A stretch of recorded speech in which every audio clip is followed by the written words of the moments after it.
미국의 초강력 대북 제재 법안에 대해 북한이 가소로운 짓이라며 첫 번째 공식 반응을 내놨습니다. 이런 가운데 북한 조선중앙통신은 김정은이 북한군 훈련을 직접 참관하면서 모든 훈련을 실용적으로 전환하라고 지시했다고 전했습니다. 네, 김혜수 성신여대 교수와 함께 갈수록 긴장 수위가 높아지고 있는 한반도 정세를 짚어보겠습니다. 어서 오십시오. 안녕하십니까? 네, 안녕하세요. 조선중앙통신이 김정은의 군훈련 참관 소식을 전했습니다. 그동안 참 동선 노출을 자제하던 김정은인데 이번 군시찰 어떻게 해석을 해야 될까요? 김정일이도 그렇고요. 김정은도 그렇고요. 한반도에 미국의 전략 자산이 전개하게 되면 그것이 뭐 B-50이든 B-2든 F-22든 그런 것들이 전개하게 되면 항상 잠수를 탔습니다. 뭐 오래 탈 경우에는 한 달 동안 전혀 김정일도 그렇고 김정은도 그렇고 사진 한 장 나오지 않았거든요. 그런데 지금 말씀하신 것처럼 전차 부대의 쌍방기동 훈련과 공군 부대의 비행 검열을 하는 것을 오늘 날짜로 사진을 통해서 내보냈잖아요. 이 말의 의미는 이제는 잠수를 하지 않고 이제는 전략 자산이 전개되더라도 내가 여기에 대항하겠다라고 하는 의지를 보여준 것이다. 이렇게 이해하시면 될 것 같습니다. 네, 이번 보도를 통해서 또 눈여겨볼 점이요. 처형된 리영길의 후임으로 리명수가 북한군 총참모장에 임명됐음이 확인이 됐는데 어떤 인물인지 궁금하거든요. 우선 그 이명수는 2006년도 북한이 장거리 미사일을 발표할 때 그때 당시에 작전국장을 했던 사람이고요. 그리고 김정일과 김정은으로의 정권 교체기, 네. 그 정권 교체기의 인민보안부장, 우리말로 하면 경찰청장이죠. 경찰청장을 했던 사람인데 이번에 이제 이영길 후임으로 총참모장에 임명된 사람이죠.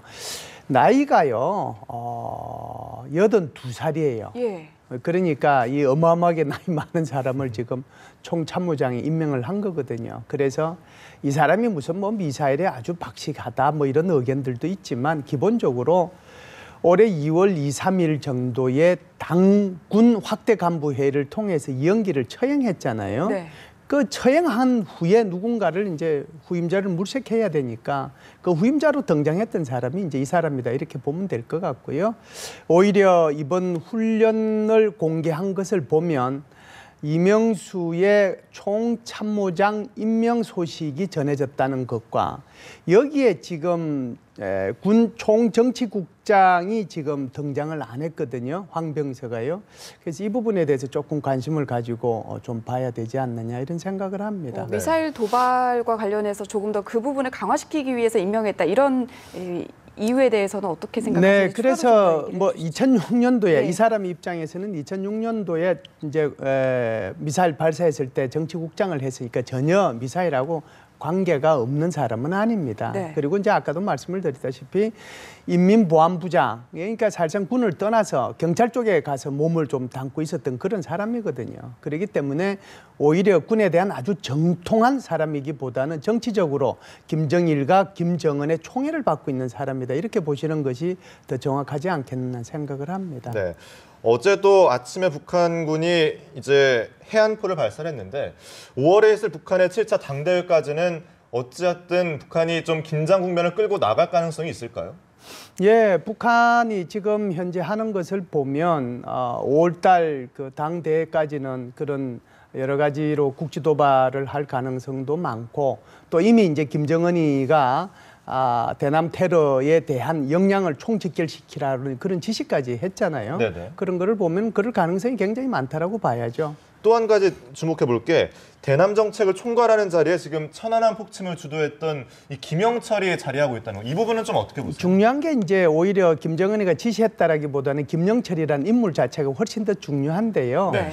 우선 정찰 총국과 김영철을 분리해서 한번 제가 말씀을 드려보겠습니다. 정찰 총국이라고 하는 것은요, 2009년도에 소위 말하는 인민무력부 산하에 있던 정찰국하고요, 당 산하에 있던 35호실 작전부 이 세 개를 합해서 정찰 총국이 됐거든요. 그래서 이 정찰 총국이 국방위원회 산하로 넘어갔습니다. 그러니까 뭐 누구의 통제도 받지 않는 오로지 국방위원회 제1위원장의 통제만 받는 위치로 갔으니까요. 여기서 하는 일이 소위 말하는 대남 공작도 하고 해외 공작도 하고 대남 도발도 담당하고 해외의 정보원에 대한 포섭도 담당하고 사이버 테러도 담당하는 이 모든 것을 다 담당하는 게 정찰총국이에요. 예. 그런데요, 이 정찰총국장에 바로 김영철이가 2009년도에 임명이 된 겁니다. 그리고 이제 여기서 자신의 그 위상이라고 할까요? 자기가 정찰총국장이 되고 난 뒤에 이제부터 슬슬 대남 도발을 하기 시작했는데 그 결정적인 게 바로 천안함 폭침이고요. 연평도 포격 도발이고요. 청와대, 우리 뭐 농협, 그다음에 각종 은행들, 신문사 이런 데 대한 사이버 도발이 전부 다 그의 작품이었고요. 심지어는 작년도 목함지뢰도 김영철의 작품이었다라고 봅니다. 문제는요.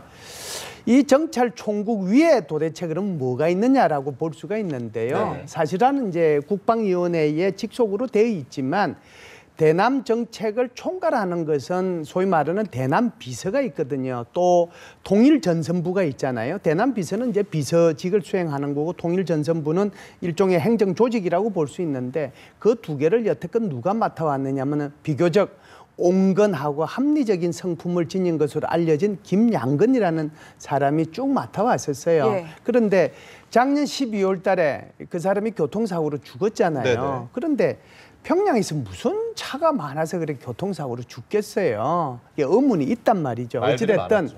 그 사람이 죽고 난 뒤에 그 자리를 누가 이어받았느냐 하는 거죠. 바로 김영철이라는 사람이 이어받은 거예요. 네. 그래서 김영철이가 통일전선부장 겸 대남 비서까지 움켜졌는데 현재는 정찰총국장까지 하고 있는지 그것은 다른 사람한테 넘겨줬는지 아직 이거 정보까지는 파악되지 않았어요. 그래서 바로 이 김영철이가 여태껏 2009년도 이후에 지금까지 해온 행적을 볼 때 예. 대남 도발의 가능성은 훨씬 더 많아지고 대남 테러의 가능성은 훨씬 더 많아지고 대남 사이버전을 수행할 가능성은 훨씬 더 많아진다라고 추론해 볼 수가 있죠. 네, 북한이- 굉장히 위험한 예. 인물이고 앞으로 아마 북한에서 뭐라고 할까요? 쿠데타가 일어난다라고 하면 김영철에 의해서 일어날 가능성도 저는 굉장히 높다라고 생각합니다. 굉장히 위험한 인물은 한국으로 봐서도 위험한 인물이고요. 김정은이 또 빨리 제거하지 않으면 자기가 아마 제거당할 겁니다. 네, 북한이 뭐 인물을 중심으로도 긴장의 수위를 끌어올리고 그렇죠. 있는 듯한 모습인데 일단 국제사회의 제재 움직임도 발빠르게 움직이고 있습니다. 지금 미국 같은 경우는 초강력 대북 제재 법안을 공식 발효했는데요. 북한에서는 가소롭다 이런 반응을 내놨거든요. 정말 북한이 이런 반응을 내놔도 될 정도로 영향이 미미한 겁니까? 어떻습니까? 아주 쉽게 말씀을 예. 드리면요. 홈리스한테 무슨 제재를 한다면 그 홈리스 제가 이제 좀 한국말로 표현하기가 또 시청하시는 분들도 있을 수 있기 때문에 제가 일부러 그 표현을 안 하고 영어로 써서 죄송합니다. 홈리스한테 어떤 제재를 한다고 그러면 홈리스가 제재받을 게 있을까요? 그러니까 예를 들면 네. 부자한테는 제재를 가하면 너무나 잃을 게 많아요. 내가 가지고 있는 부도 잃을 수 있고 내가 가지고 있는 명예도 내가 가지고 있는 권력도 너무 많이 잃을 게 많아요. 그런데 홈리스한테는 잃을 게 하나도 없잖아요. 이제 북한의 입장에서 이렇게 막 가는 입장에 와 있는 거죠. 그럼에도 불구하고 제가 볼 때는요. 이 강력한 대북 제재 법안은 엄청난 효과를 발휘하리라고 생각을 어떤 면에서 합니다. 그런가요? 우선요. 한국이 일단 개성공단에 대한 그 완전 중단을 했기 때문에 여기서 이제 북한으로 북한 지도부로 들어가는 39호실로 들어가는 돈이 다 끊겨지고요.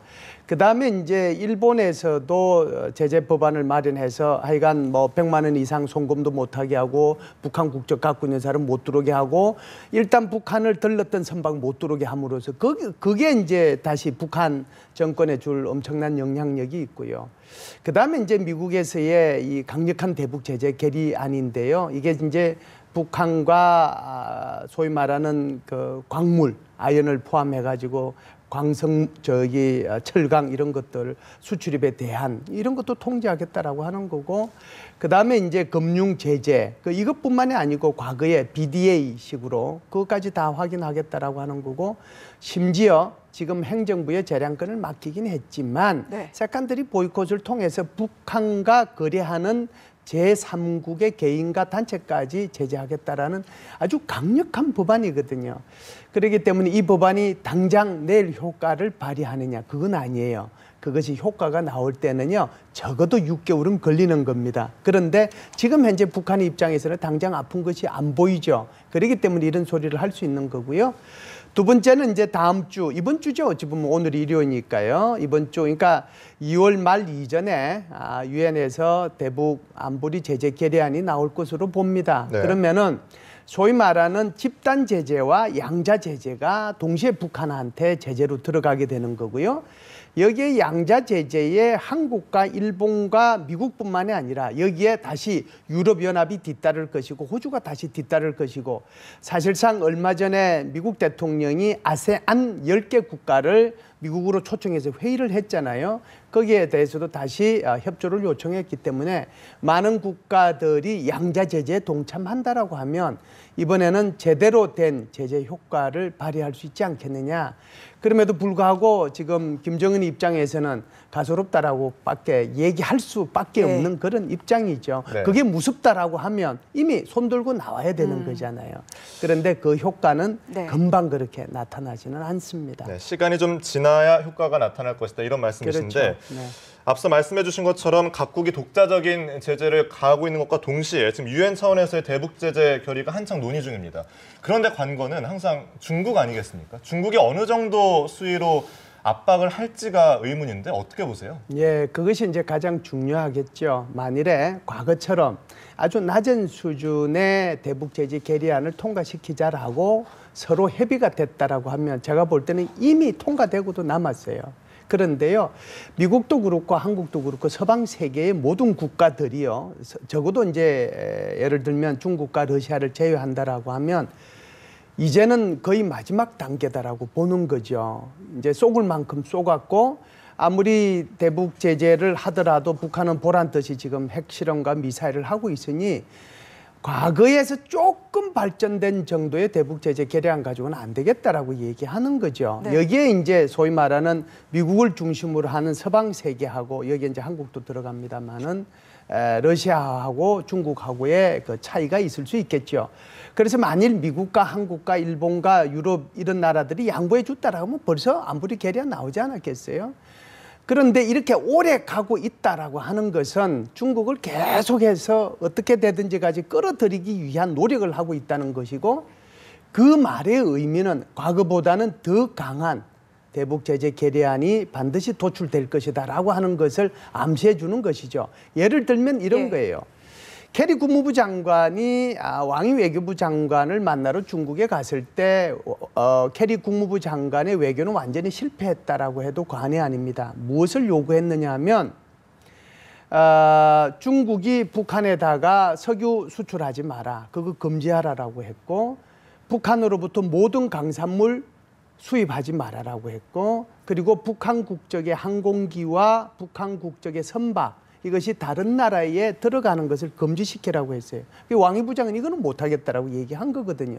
그러면은 과거의 대북 제재 결의안과 이 캐리 국무부 장관이 요구한 이 결의안 사이에서 지금 협의가 오고 가고 있는 거고 튜닝되고 있는 거거든요. 그래서 제가 볼 때는 이달 말 안에 대북 집단 제재 결의안이 나오게 될 겁니다. 그렇게 되면 아마 이것이 3월 달 우리의 키리졸브 훈련과 독수리 훈련과 맞물리면서 북한이 2013년도에 아주 말폭탄을 쏟아냈듯이 엄청나게 저항할 가능성이 굉장히 높고 그로 인해서 한국을 대상으로 국지 도발과 사이버 또는 테러를 할 가능성이 굉장히 높기 때문에 여기에 대해서 우리 국민들 모두가 좀 각별한 관심과 주의를 기울일 필요가 있다 이렇게 봅니다. 네, 앞서서 쭉 짚어주신 것처럼 국제사회 대북 제재 논의가 지금 활발한 상태인데요. 눈여겨볼 점이 중국이 평화협정책을 추진을 제안했거든요.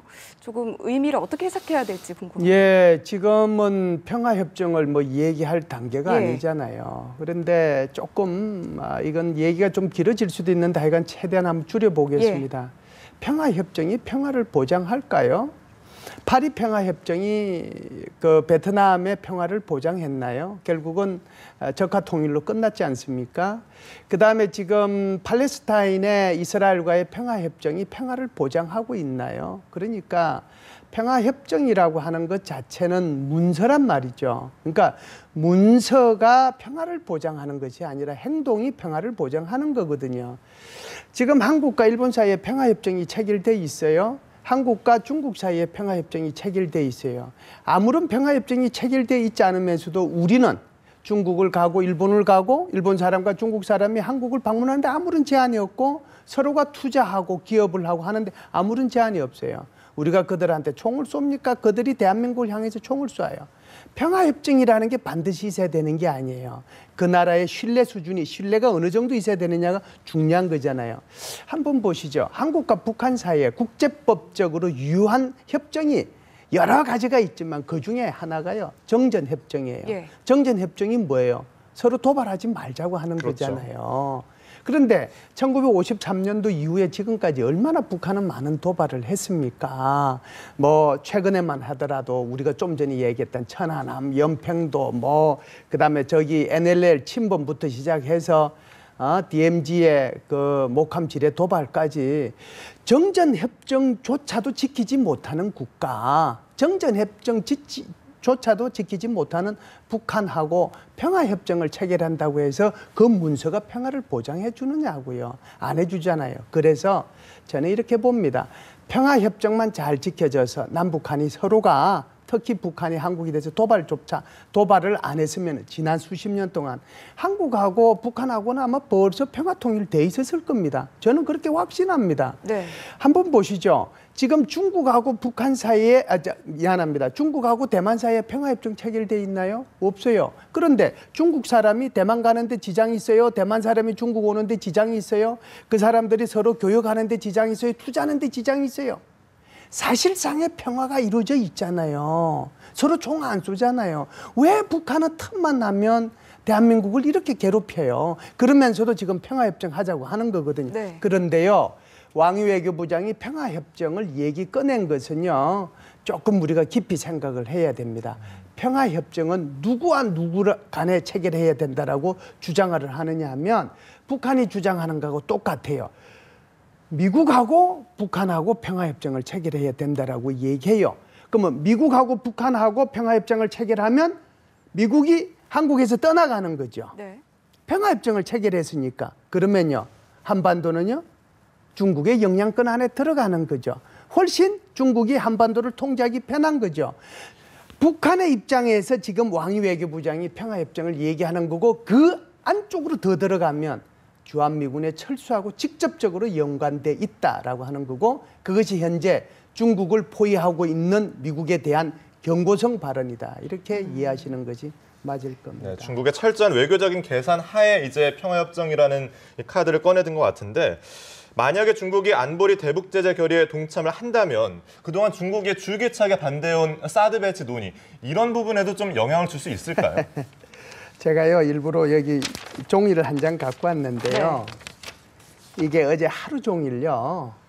중국 학자 하나 둘, 중국 학자 6명, 한국 학자 10명이 아침 9시부터 저녁 5시 15분까지 그리고 이거 끝나고 난 뒤에 어제 주한 중국 대사관에 가서 중국 대사가 초청하는 저녁 만찬까지 어제 하고 왔거든요. 네네. 내용이 잘 안 보여서 그런데 주요 내용을 좀 짚어주세요. 아니요, 이건 내용을 예. 얘기한 예. 게 아니고요. 예. 여기에 보면 예. 여기에는 지금 전반부의 북한 문제, 그러니까 북한 핵 문제, 미사일 문제 얘기하고 오후에는 사드 문제 얘기하고 그다음에 제일 마지막 세션에는 한중 관계의 발전 문제를 얘기하는 그런 식으로 어제 예. 하루 종일 회의가 진행이 됐어요. 네네. 어제 하루 종일 이렇게 참석하고 중국 대사관에 가서 대사님한테 이런저런 얘기도 듣고 빼갈도 한 잔 얻어먹고 왔는데요.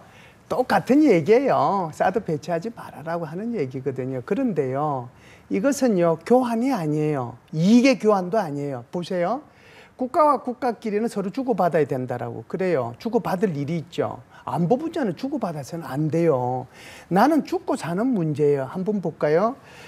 북한의 미사일이 날라오면요. 우리가 이제 앞으로 올해부터 2020년까지 136개의 패트리어트 3가 들어온다고 하더라도 고도 15km에서 딱 한 번의 기회가 있습니다. 1초에서 2초. 요거 딱 놓치면 그냥 떨어지거든요. 그래서 우리가 필요한 게 요거보다 더 높은 소위 말해서 상층에서의 종말 단계. 예. 고도 40km에서 150km 사이에서 떨어지는 그걸 위해서 사드가 필요하다라고 얘기하는 거잖아요.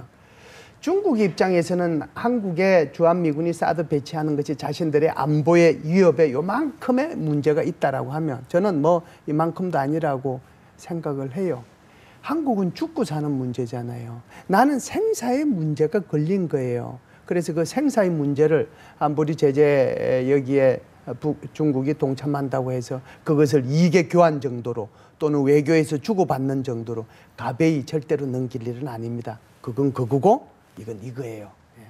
네, 일단 뭐 이런 가운데 뭐 중국뿐만 아니라 뭐 지역 주민들 그러니까 사드 후보군으로 지금 배치가 거론되고 있는 그런 지역 주민들 역시도 불안해하고 있는 걸로 알려져 있는데 네.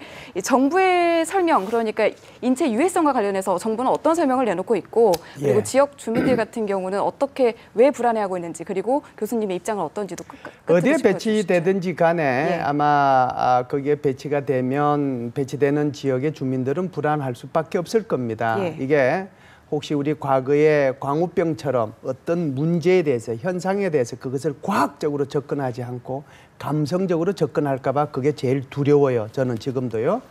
우리가 광우병 사태를 통해서 봤을 때 대한민국에서는 광우병은 단 한 명도 발생하지 않았고요. 광우병은요. 그로 인해서 단 한 명도 죽지 않았고 내가 숭숭숭 떨린 적도 없어요. 그럼에도 불구하고 그것을 과학적으로 대한민국 사람들이 접근하지 못했다는 것은 전 세계가 알고 있는 거고 우리 스스로가 반성하고 있는 일이잖아요. 그래서 이번에 사드 배치 문제와 관련해서 유해성 문제는 분명히 있는데 이것도 좀 과학적으로 접근했으면 좋겠다는 것이 일단 제 생각이고요. 이것도 이제 여기에 그림이 혹시 나와 있는지 모르겠는데 제가 안 나와 있을 것 같아서 이거 저기에 뭐 잡아봤자 잘 안 보일 거예요. 네, 안 그래도 보일 최대한 텐데 조금, 예. 기본적으로 100m까지는 안 된다라고 하는 거거든요. 이거는 우리가 안전거리가 있는데 안전거리가요. 사람에 대한 안전거리가 있고 차량에 대한 안전거리가 있고 네, 지금 비행기에 그림이 대한 나가고 있는데 비행기에 대한 저게 주시죠? 나오군요. 예. 비행기에 대한 안전거리가 있잖아요. 사람에 대한 안전거리는 100m라고 하는 거고요. 우리가 여기서 얘기하는 3,600m, 5,000m라고 하는 것은 각각 일반 항공기, 그다음에 무장한 항공기, 거기에 대한 안전거리를 얘기하는 거예요. 그래서 안전거리 그러면 그게 모두 다 사람한테 해당된다라고 생각하는 것을 일단 안 했으면 좋겠다라고 하는 거고요. 두 번째는 사드라고 하는 레이더 자체가요. 레이더 자체의 고도가 처음부터 그냥 땅바닥에 이렇게 바로 붙어서 0도로 가는 것이 아니고 레이더가 이렇게 되잖아요. 이게 네. 5도 각도로 올라간단 말이죠. 5도 각도로 올라가기 때문에 그것이 한 3,600m 정도 되면은 고도가 315m까지 밑에 있는 사람들, 자동차 뭐 이런 건 아무 문제가 없어요. 그래서 거기 이제 저기 지금 표들이 지금 막 나갔는데요. 저 표들을 좀 정확하게 좀 보시고 광우병처럼 그렇게 감정적으로 접근 안 했으면 좋겠다는 생각과 동시에 우리 국방부에서도 좀 더 하와이의 역량 평가만 얘기하지 말고 교범에서도 이런 안전 문제에 대한 얘기들을 하고 있으니까 좀 더 미국하고 협조를 해서 그들로부터 필요한 정보를 받아서 국민들한테 소상하게 밝혀줄 의무는 있다라고 봅니다. 네, 사드 레이더 유해성 논란 역시 좀 과학적인 접근이 필요하다 이런 말씀으로 듣겠습니다. 자, 지금까지 김열수 성신여대 교수와 얘기 나눠봤습니다. 고맙습니다. 고맙습니다.